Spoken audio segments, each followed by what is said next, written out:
Bună, Andreea, dragă, ce faci? Bună, Camelia, sunt bine. Tu ce faci? Excelent, fac foarte bine. Azi e sâmbătă, zi liberă, zi frumoasă, avem soare. Uite, am zis că astăzi o să povestim puțin despre metode de a învăța o limbă nouă. Mhm. Metode pe care noi le știm, poate metode despre care am auzit și ce anume credem noi că funcționează, care e cea mai bună metodă de învățare a unei limbi. Să începem cu primul lucru. Metode de a învăța, metode de învățare a unei limbi pe care le cunoaștem și le practicăm. Tu ce metode ai practicat în cazul tău? Care ți-s familiare și care le știi tu? Păi, eu le-am folosit pe toate. A, pe toate, ce Da, tare, ok. Deci da, da, lista e da, da. Am lungă. încercat să folosesc diferite metode pentru a învăța, pentru că cred că nu există o metodă perfectă, dar sunt mai multe metode care funcționează pentru fiecare, pentru fiecare mod diferit. Adică pentru mine e mai bine să folosesc niște metode și pentru tine probabil alte metode funcționează mai bine. Și în general cred că cele mai utile pentru mine sunt ascultarea. Spre exemplu, eu ascult foarte des podcasturi. Și asta mi ajută foarte mult. Spre exemplu, ascult podcastul tău cu limba română, da? Woohoo! Mulțumesc, wow, mulțumesc, o onoare. Da. Wow. Sau mă uit la filme, la seriale. Asta e foarte, foarte util. Da. Și muzica. Muzica mi ajută foarte mult să învăț o limbă. Da. Nu prea iubesc metode tradiționale, să spunem, cărțile, manualele de gramatică, profesorii și așa, da. Cred că asta depinde de tine, adică eu le cunosc pe niște elevi care prefer să învețe o limbă cu profesorul, Mm. dar pentru mine nu funcționează prea bine. Chiar dacă eu sunt profesor de limba, predam o limbă, dar, Antireclamă! da, dar eu cred că profesorul îți poate da baza gramaticală și asta chiar e important, dar dacă vrei să înveți într-adevăr o limbă, trebuie să faci tu muncă, da, să lucrezi tu în persoană, folosești limba în fiecare zi, da. Și asta un profesor nu poate face pentru că profesorul nu este toată ziua cu tine. Da. Dacă ești tu care trebuie să faci cel mai mult. Da. E foarte interesant pentru că e valabil și pentru mine. Atât tu cât și eu lucrăm pe metode clasice. Adică avem un job de profesor. Eu sunt profesor de norvegiană pentru adulți, lucrez și cu români, Mhm. dar cei mai mulți um, sunt interesați de limba norvegiană. Tu lucrezi cu tineri, adolescenți, cu Da. liceeni și predai limba germană. Ok. Da. Atât tu cât și eu folosim metode clasice, adică avem o carte cu texte, probabil o carte cu exerciții și mergem în clasă. Bine, în cazul meu eu am întâlniri digitale și online și folosim metode clasice, adică o carte cu text, gramatică, analiză, discuții, întrebări, exerciții gramaticale, exerciții audio în care asculți. Probabil că cei mai mulți care se uită la noi știu deja metoda asta. De ce? Pentru că este o metodă de a învăța o limbă nouă care s-a practicat de foarte mulți ani în foarte multe țări. Și atât tu cât și eu nu agreem această metodă. Deși noi asta facem, deși noi avem experiența asta. Probabil pentru că în momentul în care lucrezi Mhm. ca profesor de limbi străine, ești deschis pentru mai multe metode și îți dai seama că există mai multe metode de a învăța o Da, limbă, nu doar una singură. Asta nu neapărat este rea, varianta clasică. Mergi la școală, ai cartea, ai caietul cu exerciții, faci exerciții în caiet, te mai uiți în text, citești, recitești și așa mai departe. Nu neapărat că este o metodă rea. Este o metodă care te poate ajuta. Foarte mulți preferă varianta asta. Dar nu este unica variantă. Despre asta este vorba. Sunt mult mai multe alte variante. Mhm. Corect.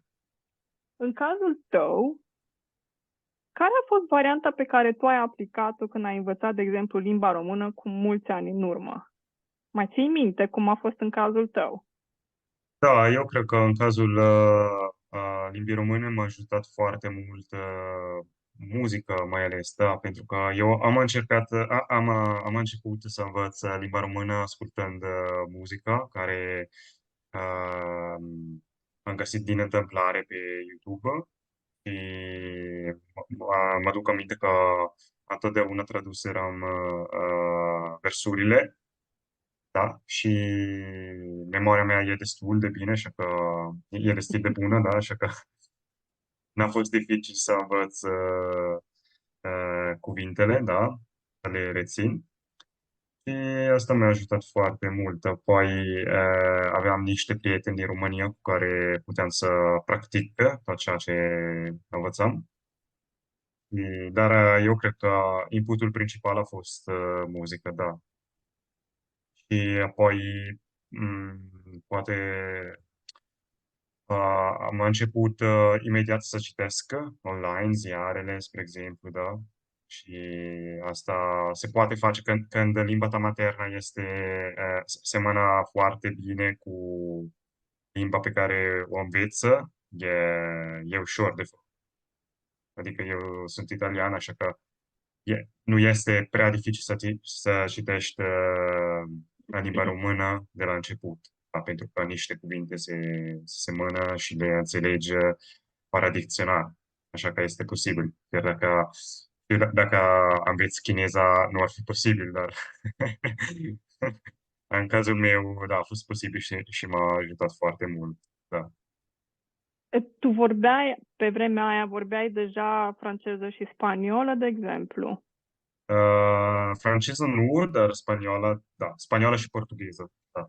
Și portugheză, îmi cer scuze. Păi asta te Da, ajută și mai mult, pentru că da, chiar. intuitiv reușești să Mhm, navighezi mai ușor într-o limbă nouă din aceeași clasă de familie, în aceeași familie de limbi. Pentru că mhm. româna ca și italiana, portugheza, spaniola, franceza fac parte din categoria limbilor latine.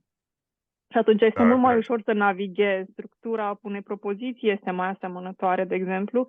Poate fi o diferență chiar mare între o limbă care vine din grupa asta de limbi latine și o limbă, de exemplu, din grupa limbilor germanice.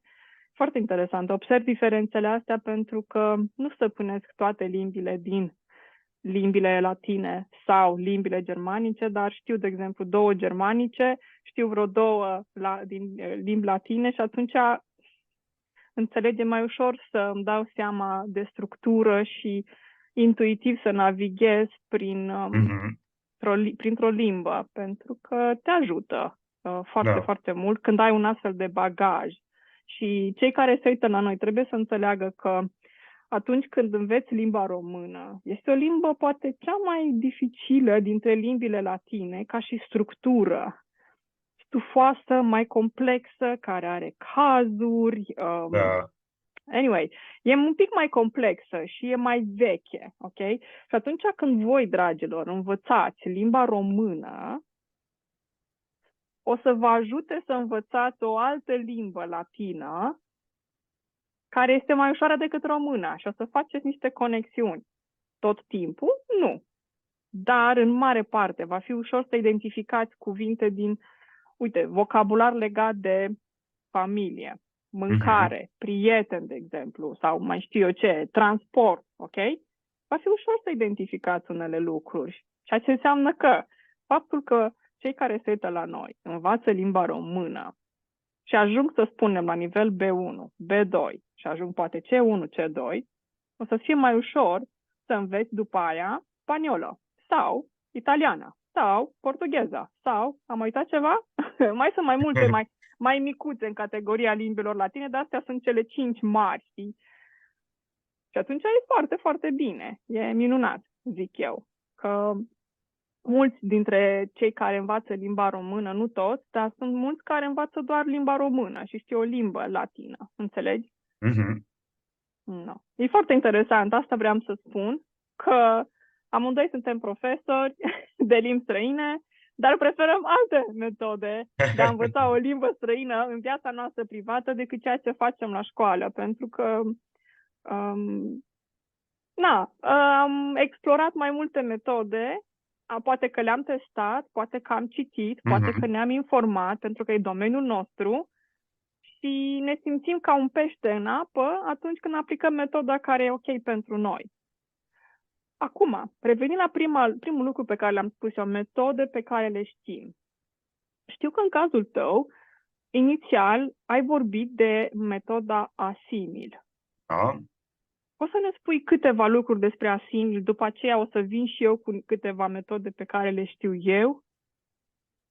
Da, este o metodă care vine din Franța. A fost creată la începutul secolului al 12, al 19-lea, cred, știu, nu mă duc aminte, dar este o metodă care are o istorie mare, da? Și este o metodă foarte bună care se bazează pe ascultarea, mai ales, da? Tu începi să înveți ascultând un dialog și apoi trebuie să repiți tot ceea ce asculti, da? Și poți să citești traducerea în limba ta și apoi vin niște exerciții pentru că așa poți să fixezi niște cuvinte în mintea ta. Și eu cred că este o metodă care funcționează bine, destul de bine, mai ales dacă folosește o limba care este latină, adică dacă vorbești deja o limba latină, da? În cazul meu, cu spaniola, cu română și cu portugheză a funcționat super bine, da? Și eu cred că fiecare ar trebui să folosească, da. Pentru că îți dă șansă să înveți foarte repede, da. În general, un curs durează numai 4 sau 5 luni. Nu ești mult. Și ajunge la un nivel P1 sau P2, depinde de limba. Da.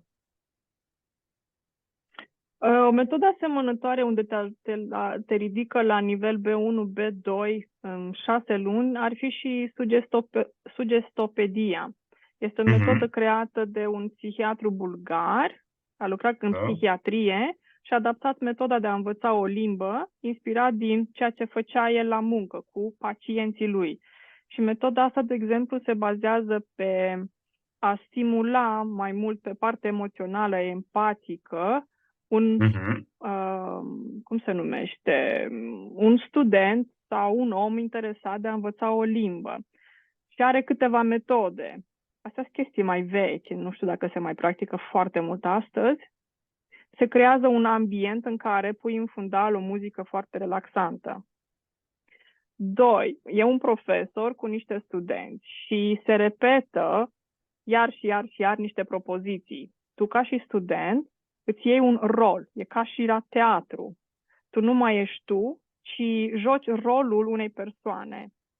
Să zicem că vrei să înveți limba română și ești bărbat, nu o să te mai cheme cum te cheamă pe tine, o să te cheme, de exemplu, un nume de bărbat tipic din România, Ionuț, să zicem, da? Te cheamă Ionuț și îți faci un profil. Da, mă cheamă Ionuț Popescu și te gândești de unde ești și începi să-ți creezi Mhm. fantezia asta. Tu, neurologi, pe parte de, cred că neurogeneză, îți stimulezi creierul și încep tot felul de celule în creieraș să se activeze și să crească, pentru că dintr-o dată tu nu mai ești tu. Eu sunt Ionuț Popescu, vin poate din, nu știu, din Suceava, lucrez ca și spui ce job ai, efectiv îți creezi o poveste. Mhm. E interesant. Ca un fel de un rol dublu. Și jocul ăsta îi stimulează pe oameni atât de mult, nu uita că în fundal avem o muzică foarte relaxantă. Mhm. Dansul progresul poate fi foarte rapid, ca și în Asimil, de exemplu, metoda Asimil. Sunt foarte multe exemple, pentru că noi suntem în 2024. Vorbim de metode mai vechi care au funcționat foarte bine, metode actuale și cu siguranță metode noi care sunt de viitor. Mhm. Revenind iarăși la prima întrebare a mea, că am spus metode pe care noi le știm. Tu ai spus Asimil, eu ți-am spus de sugestopedie, dar sunt mult mai multe metode. Sunt foarte Da, multe. Thomas sunt Clem, sau cum puține. era? Era o metodă a unui britanic, cred că, la origine polonez, iarăși cunoscut și iarăși o metodă tot așa, care e bazată pe repetiție, dar un pic diferită. Sau metoda noastră clasică, cu cărțile. Dar hai să revin la a doua întrebare pe care am pus-o. O metodă care îți place și funcționează cel mai bine și care ai sugera-o oamenilor, pentru că tu deja ai spus că nu există o metodă unică care Da, se aplică tuturor, pentru că oamenii sunt diferiți, funcționăm da, suntem diferit. toți Dar, diferiți. Da. da, Asta o văd și în clasa mea, elevii mei. Sunt niște elevi care trebuie să aveți vizual, da, cu mm, imaginile și alții care prefer să au un text înaintea lor, da? Și, da, fiecare este diferit. E fascinant, pentru că așa este omul, da. corect, Funcționează corect, corect. în diferite moduri, da. Și care consideri tu că e o metodă care funcționează foarte bine, din ce ai observat și ce crezi tu că ar fi o metodă bună și metoda asta ai aplica-o în cazul tău, în cazul în care vrei să înveți o nouă limbă. Eventual poți să-mi spui ce a funcționat pentru tine, pentru că tu vorbești deja foarte multe limbi. Eu cred că trebuie să fii, să ai o expunere regulată la limbă. Da, asta este cea care te ajută cel mai mult. Da. În general, eu cred că este așa. De exemplu, acum eu învăț limba ucraineană, da, care este ultima care am pus să învăț, cea mai recentă, să spunem, da. Și eu nu vreau să învăț cu eforte, da? Nu mi-am cumpărat o carte de gramatică sau așa ceva, pentru că mă plictisește, nu știu. Da, mai bine să ascult muzică, să vorbesc, pentru că aici la mine trăiesc mulți ucraineni, așa că când le întâlnesc din întâmplare pe stradă, le vorbesc în limba lor, da? Încerc să fac o mică conversație, chiar dacă foarte des se spun întotdeauna aceleași lucruri. Da? De exemplu, bună, mă numesc Andreea, învăț limba ucraineană, da? E ok, da. Da. Fiecare dată omul are o reacție diferită, așa că e bine așa, da.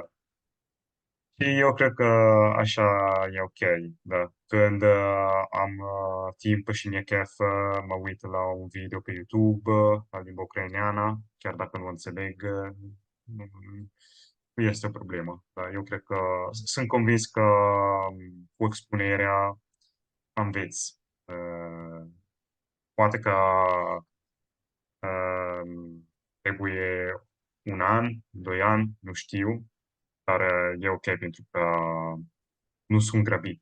Adică Învăț numai pentru că îmi place. Da. Andreea, timpul trece. Cum e cu ucrainiana? Corect, nu este niciun cronometru. Ok, Da. start! Nu e nicio competiție sau Da, da, așa da, nu ceva. O este faci o din competiție. plăcere. Da. Mm. Dacă pot să spun un pic despre metodele pe care eu le consider Mhm. eficiente, um, cred că cel mai important lucru, exact cum ai spus tu ai folosit cuvântul a te expune limbii pe care o înveți. Sunt câteva aspecte importante. Motivația, cât de motivat ești, Mhm. Da. intenția, care este intenția ta, vrei să înveți până la ce nivel, care e scopul, de ce vrei să înveți o limbă. Motivația, intenția și apoi munca depusă, antrenamentul. Acum, cea mai bună metodă pentru mine este e o metodă care se numește pre-learning, care se aplică mai mult acum în timpurile noastre. Și pe ce se bazează? Simpla ei definiție îți spune deja despre ce este vorba. Înainte de a învăța o limbă, orice formă, orice variantă care e ok pentru tine, e bine să aplici pre-learning. Ce înseamnă pre-learning pentru mine? Să asculți sute de ore în limba respectivă. Mhm. E ca atunci când un copil învață o limbă de la mama și de la tata sau cei din jur, de la familie. Ce face copilul? Pur și simplu ascultă foarte mult și începe să reproducă, să copieze ceea ce vede la adulții din jur. Cum vorbesc, gesticulație, mimică, comportamentul fizic, de exemplu, Da. limbajul corpului, dar ascultă foarte mult. Deci este o perioadă pasivă. Copilul asimilează, de aici și cuvântul ăsta asimil, metoda pe care tu ai aplicat-o. Eu nu am aplicat-o Mhm. niciodată, dar sună foarte bine și foarte interesantă. Și metoda asta pasivă, asimilezi limba pe care o înveți, limba target. Să zicem că limba română, da? E limba ta target. Ce aș face eu? Să zicem că eu nu sunt româncă și am motivația să învăț limba română. Poate motivația mea este că am un partener sau o parteneră care e româncă, poate el este român. 2. Am intenția de a ajunge la nivel C1, C2. Poate că îmi doresc să ajung să vorbesc și să înțeleg limba română ca un nativ. Da? Deja mi-am pus cele două chestii. Sunt foarte motivată, vreau să înțeleg partenerul și ce spune și familia și de unde vine el, de exemplu. Și intenția mea este de a învăța și a ști foarte bine limba română. Ce aș face eu? Da? Pur ipotetic, cred că se zice în limba română. Trebuie să mă gândesc că traduc din alte limbi în capul meu. Pur ipotetic, cred că se zice, da. Aș asculta foarte multă limbă română. Și acum, în timpurile astea, așa zise, moderne, avem foarte multe podcasturi. Și aș face, cum ai spus și tu, Andreea, aș asculta foarte multe podcasturi diferite. Dar m-aș axa pe un podcast care să mă intereseze pe mine, despre un subiect interesant pentru mine. N-aș putea să ascult un podcast cu fotbal, că nu-mi place fotbalul, înțelegi? Sau să ascult un podcast despre mâncare. Nu mă pasionează mâncarea, dar eu personal aș asculta cu siguranță un podcast în limba română despre dezvoltare personală, despre spiritualitate. Asta m-ar interesa în primul rând spiritualitatea, știi? Și atunci, combinația asta e perfectă. Sunt motivată, am intenția, am și subiectul, spiritualitate, care pe mine mă interesează și aș asculta 2, 3, poate 4 ore în fiecare zi. Pentru că e o plăcere, nu? Sunt motivată și subiectul este foarte interesant pentru mine, că pe mine asta mă interesează. Deci o combinație perfectă. Și acest pre-learning se bazează pe sute, dacă nu chiar mii de ore de ascultat o limbă nouă. Și chestia asta trebuie făcută, nu trebuie nimic. dar eu aș face minim un an. Deci pre-learning de un an de zile în care mă trezesc cu limba română și mă culc cu limba română și ascult în continuu, în diferite forme. Poate podcast pe spiritualitate, poate un post de radio, poate există niște emisiuni pe YouTube, poate emisiuni de televiziune interesante, poate tot felul de aplicații mă ajută în sensul ăsta, aplicații și poate pe media socială. Care aplicații? Nu știu. În România foarte mult folosesc Facebook. Mhm. Probabil că cei care se uită la mine știu deja că eu mi-am șters toate platformele de media socială. Nu am nimic. Nimic. Tot ce folosesc este pentru business. Am YouTube, canalul pe YouTube și folosesc acum și TikTok-ul. Probabil o să trebuiască să-mi deschid și un cont pe Insta, pentru că, vezi, Doamne, multă lume e acolo. Eu nu sunt. Am pierdut ceva? Nu simt că am pierdut nimic. Dimpotrivă, am câștigat timp. Da, Dar, te cred. revenind la... E o alegere, atenție, nu judec oamenii că aleg ceea ce aleg. Este o alegere a voastră. Eu aleg altfel. Am ajuns la o vârstă în care nu mai prioritez Facebook-ul sau Insta. Că eu sunt generația aia, că în 2007 a apărut Facebook-ul. Wow, ce tare, Da. poze, chestii, mamă, wow, a fost așa revoluționar. Anyway, după aia vine 2016 cu TikTok-ul care vine cu alte idei foarte interesante și ei acolo, anyway. Dar aș face și chestia asta. De exemplu, dacă voi folosiți, dragii mei, TikTok-ul sau, ce să mai zic, Facebook-ul sau Instagram, mai sunt și clipuri mai lungi, care concurează acum, văd că cu YouTube-ul, avem și Rumble. Anyway, orice platformă aș folosi eu, ar fi chestia asta, să mă stimuleze să ascult foarte multă limbă română. Deci, atenție, când am spus un an, imaginați-vă, faceți un calcul simplu, matematic. Dacă tu asculți 2, 3, 4 ore, hai să spunem media, 3 ore, da? Pe zi, de limbă română. Câte zile sunt într-un an? Aproximativ 365 de zile. 365 înmulțit cu 3 ore, îmi cer scuze. Gândiți-vă la ce număr de ore ajungem într-un final. Deci acest pre-learning pentru mine este foarte important. Îți stimulezi creierul.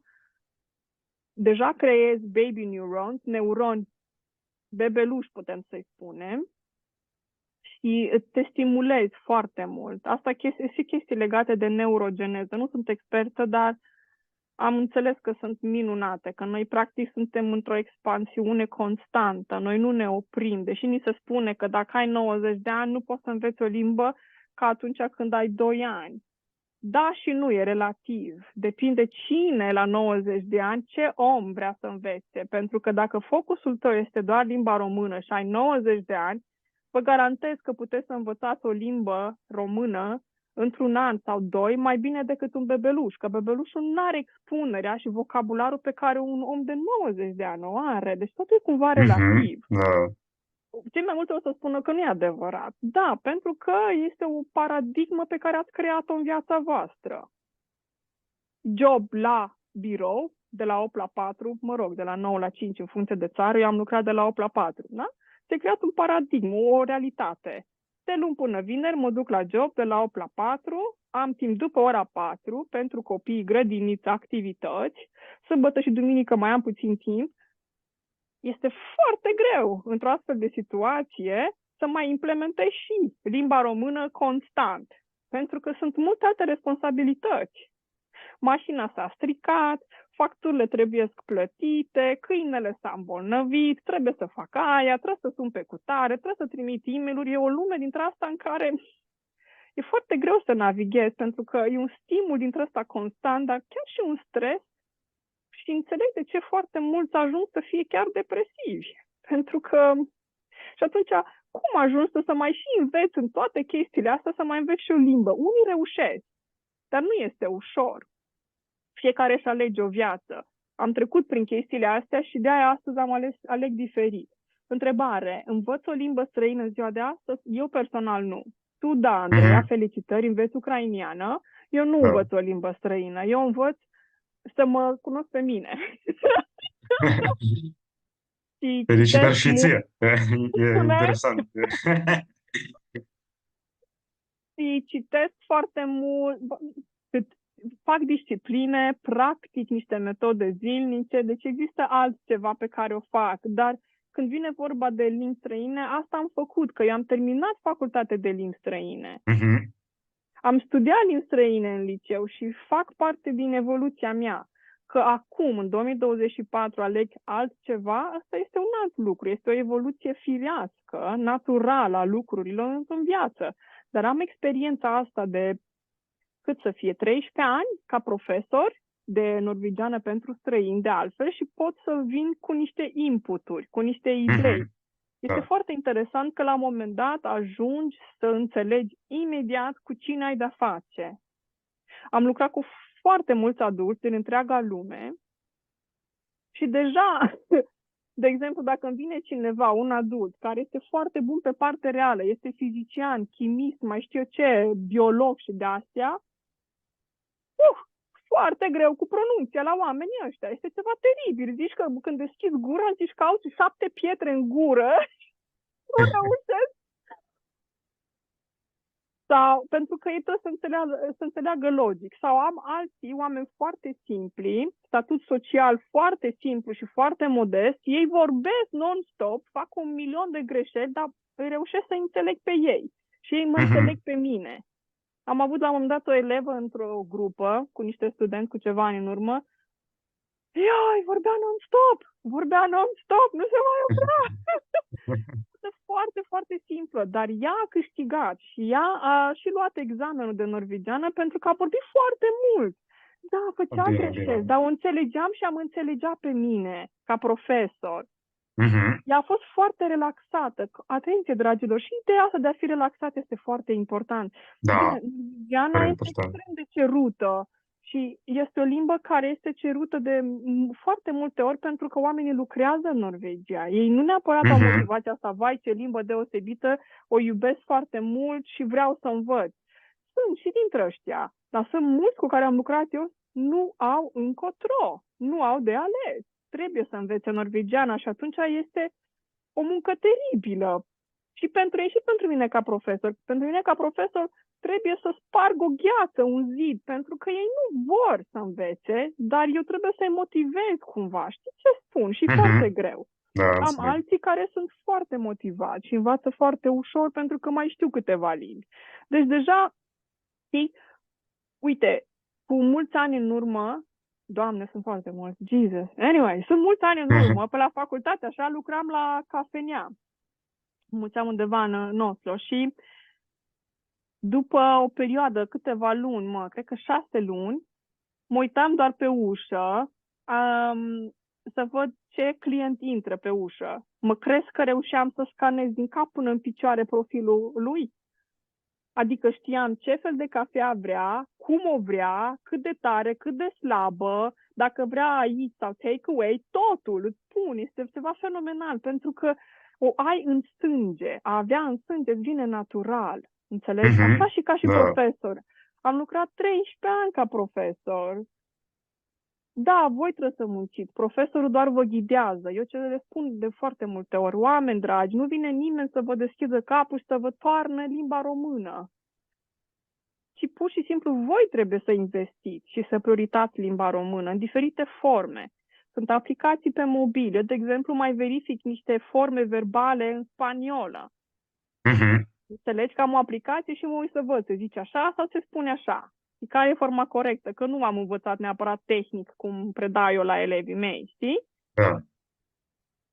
Și contează foarte mult cum prioritați voi lucrurile și nu există o singură metodă bună. Există metoda voastră care se poate aplica în cazul vostru. Corect. Da, ai spus foarte Încercați să vă stimulați în toate formele, chiar și când mergi cu mașina, de exemplu, pune prioritate în limba română. Eu, de exemplu, dacă sunt în grădină, ascult ce mă interesează pe mine, e în engleză, de exemplu, știi? Sunt în grădină că noi avem o grădină și mai trebuie făcută treabă și acolo, la modul, încerc să combin varianta asta digitală, dar și cu munca fizică. Și este minunat, pentru că pământul îți dă foarte multă energie, te încarcă natura, plantele, te încarc foarte mult cu energie. Și îmi place foarte mult echilibrul ăsta. Și chiar și când sunt acolo, tot timpul ascult chestii. Acum, nu trebuie nici să exagerăm, trebuie să avem grijă și de urechile noastre. Pentru că nu putem non-stop 24 din 24 să stăm cu niște căști și să ascultăm. Nu este sănătos, înțelegeți? Și plus că toate Mhm. gadgeturile astea și toate căștile astea nu sunt foarte sănătoase. Corect. Dar există metode și ascultatul este extrem de important. Prin urmare, pre-learning, metodă pasivă de a asculta sute, mii de ore, poate chiar și repeți ce auzi. Dacă ești în mașină singur și asculti ceva în limba română, încearcă să repeți ce auzi. Este foarte important să te auzi pe tine, că te autoeduci să combini chestiile astea. Gura și urechea, să te auzi pe tine. Și după ce ai Mhm. foarte mult input, vizual, auditiv, că vizual, iarăși, dacă te uiți și citești subtitrări de la filme, de exemplu, sau chestii pe YouTube sau așa, în limba română, citești treburile astea sau citești cărți. Sunt mulți cărora le plac cărți. Orice carte în limba română, just go for it. Da, Da? De citește. ce nu? Da, da, da, da. De ce nu? Ajută. Te ajut inputul prin metodă vizuală și auditivă și apoi vine outputul, pentru că outputul înseamnă stocarea datelor, ca la calculator, undeva în spatele creierului și apoi începi să vorbești. Dar trebuie să stochezi mai întâi, trebuie să ai Mhm. un depozit aici în creier de informații înainte să vorbești. De-aia zic pre-learning este o metodă foarte, foarte bună. Da. Încerc Am și eu obosit. metoda asta, da. Da, sună interesant, da. Foarte interesant. E Sute, fascinant. dragă Andreea, sute de ore. Tu îți dai seama, vorbim de mii de ore la un moment dat. Pur Da. și simplu asculți, atât de mult asculți, pentru că natural, firesc, îți vine să vorbești și nu știi de unde vine. Mi s-a întâmplat și Mhm. mie. Atât de mult ai limba respectivă că pur și simplu vorbești și zici, ok, cred că așa se zice, dar nu știu de unde vine. De la tine Da. vine. Pentru că știi că adevăratul proces de învățare e noaptea, când ne culcăm. Când ne odihnim, Mhm. atunci lucrează Da, creierul. asta este, da. Free learning, din neurogeneză. Excelent, recomand. Asta e metodă bună. Nu o aplic în cazul meu pentru a învăța o limbă, dar asta aș aplica-o dacă mi-aș pune în gând să învăț o limbă nouă. Mhm. Bine, da. Nu, cam asta e cu metode de a învăța. Sunt foarte multe lucruri care le putem spune. Te ajută să citești o carte? Da. Te ajută să asculți un post de radio? Da. Te ajută să-ți faci notițe și să repeți niște chestii și să-ți faci niște contexte ale tale, de exemplu? Bineînțeles. Toate sunt ok. Toate sunt Da, ok. toate. Da. Ceea ce nu știu, poate să-mi spui tu pe final, verbele în română, în spaniolă, sunt multe forme de trecut. În Mhm. română ai 6 forme. Cum e chestia asta? Cum le stăpânim? Formele astea așa diverse, de verbe mai ales. Că verbe sunt importante. Știm că substantivul și verbul, că noi cu asta lucrăm, Andreea, nu? Știm prea bine că într-o limbă, limba e ca și o casă. Ca să ai o casă, ai nevoie de Mhm. niște piloni ca să susțină casa Da. aia. Ei, în gramatică, transpus în gramatică, substantivul și verbul. Substantivul înseamnă obiecte concrete sau abstracte, iar verbul este un fel de motor. Ok? Ca la o mașină, da? Și ai nevoie de verbe și de substantive. De-aia spun verbul. Substantiv înseamnă tot din jur. Copiii, bebelușii, așa vorbesc, prin substantive. Ei spun papa, lapte, castron, câine, pisică. Mă rog, ei spun altceva. La pisică spun miau, la câine zic ham-ham. Dar așa încep, prin niște cuvinte mici. Iar Mhm. verbele leagă prin niște propoziții. Ei, na. Putem noi să facem diferența asta între formele verbale și eu câteodată stau așa și la spaniolă nu-mi iese nici cum, că eu le leg și cu franceza pe care o știu și atunci uneori îmi iese, alteori nu îmi iese. Cred că prin practică aș zice, nu? Da, Exercițiu? eu zice, da, cu practica. Da.